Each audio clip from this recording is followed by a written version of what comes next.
Seorang pria Senin sore terpergok mencuri uang dalam kotak amal Masjid Miftahul Huda di Kelurahan Gunung Sula, Kecamatan Wehalim, Bandar Lampung. Rekaman CCTV menunjukkan pencuri membalikkan kotak amal dan mengambil uang dari sela-sela lubangnya. Menurut petugas Masjid Miftahul Huda pada Selasa siang, pencuri itu terpergok dan ditangkap warga.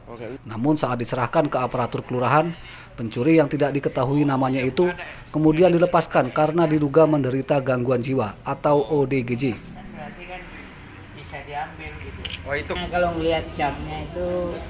Pencuri itu mengambil uang Rp496.000 ya? dari dalam kotak yang masih tergembok. Ya? Pencuri itu diminta tidak mengulangi perbuatannya dan uang yang sempat dicuri lalu dikembalikan kepada pengurus masjid untuk dimasukkan kembali ke dalam kotak amal. Nah itu akhirnya dipegang itu. Oh dibawa orangnya Pak, ketangkep ya Pak? Tangkap ya Pak? Oh ya, dibawa sama pihak polisian? Ininya kayaknya jendol gitu. Ditinju Pak? Ditinju. Oh iya Pak. Juga ODGJ atau gimana Pak? Hah? Orang gangguan jiwa infonya? Ya kalau orang seperti itu sebenarnya normal ya, kalau sifatnya kalau tahu duit kan berarti normal. Pembobolan kotak amal di masjid ini pertama kali terjadi. Warga dan pengurus masjid berharap agar kejadian serupa tidak terulang kembali. Kotak amal di dalam Masjid Miftahul Huda kini sudah diperbaiki dan dipindahkan ke lokasi yang lebih aman. Oh dibalikin ya? Robi Laste melaporkan dari Bandar Lampung.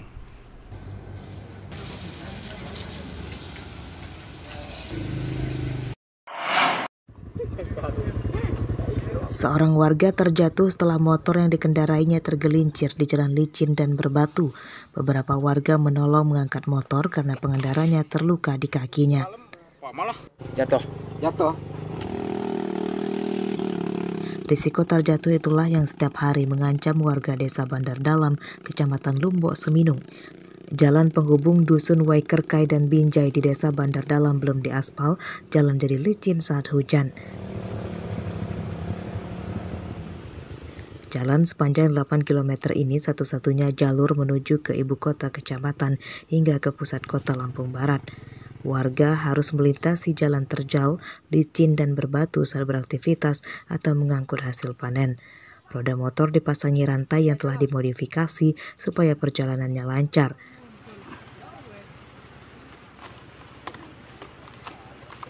Upaya meminta perbaikan jalan ke pemerintah provinsi bukan sekali dua kali, bahkan sudah sering kali, namun selalu berakhir kekecewaan. Ini kenapa dipasang rantai motornya Pak? Ya soalnya licin Pak jalannya.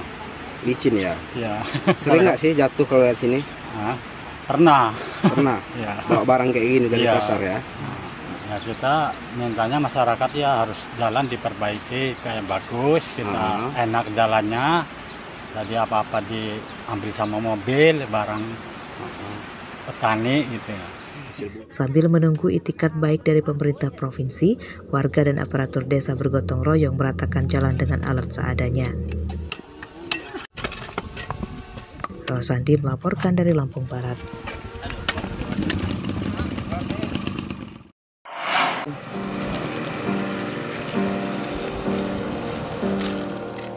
Pemerintah harusnya malu pada apa yang dilakukan Sukarman, seorang pria Parubaya asal desa Warga Indah Jaya, Kecamatan Banjar Agung, Tulang Bawang.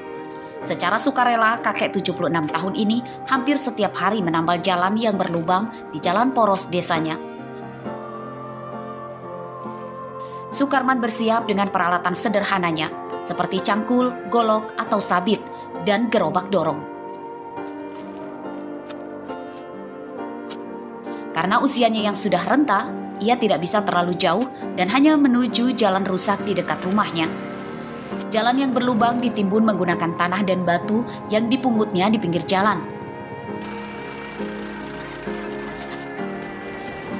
Sudah sebulan Sukarman melakukan hal ini karena prihatin banyaknya lubang di jalan yang menghubungkan Kabupaten Tulang Bawang dengan Tulang Bawang Barat.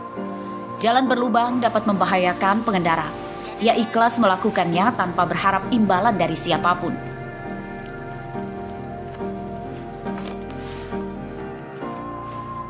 Karena banyak kawan kadang-kadang naik motor senggolan berebut jalan yang baik. Karena ini banyak sekali lubangnya, dalam-dalam lagi.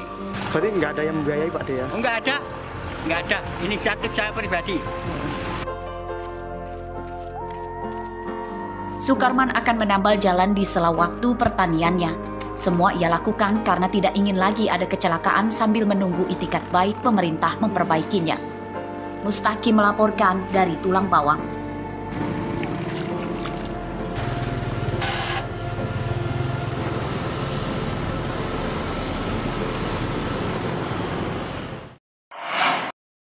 Beserta Forkopimda Kecamatan 3 pasar mingguan desa diresmikan Pemda Lampung Utara pada Selasa siang.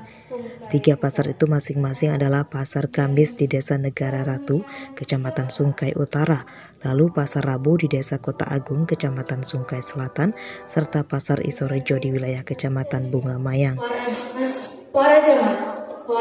Ketiga pasar itu dibangun pihak Dinas Perdagangan Lampung Utara menggunakan Anggaran Pemulihan Ekonomi Nasional atau PEN 2021.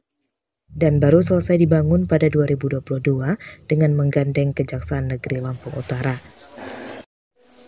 Hadirnya pasar rakyat yang lebih modern dan bersih diharapkan membantu meningkatkan perekonomian warga pasca terdampak pandemi COVID-19 dan kenaikan harga bahan bakar minyak. Pedagang dan warga juga diminta saling menjaga kebersihan pasar dan tidak merusak bangunan. Hardi Yohaba melaporkan dari Lampung Utara.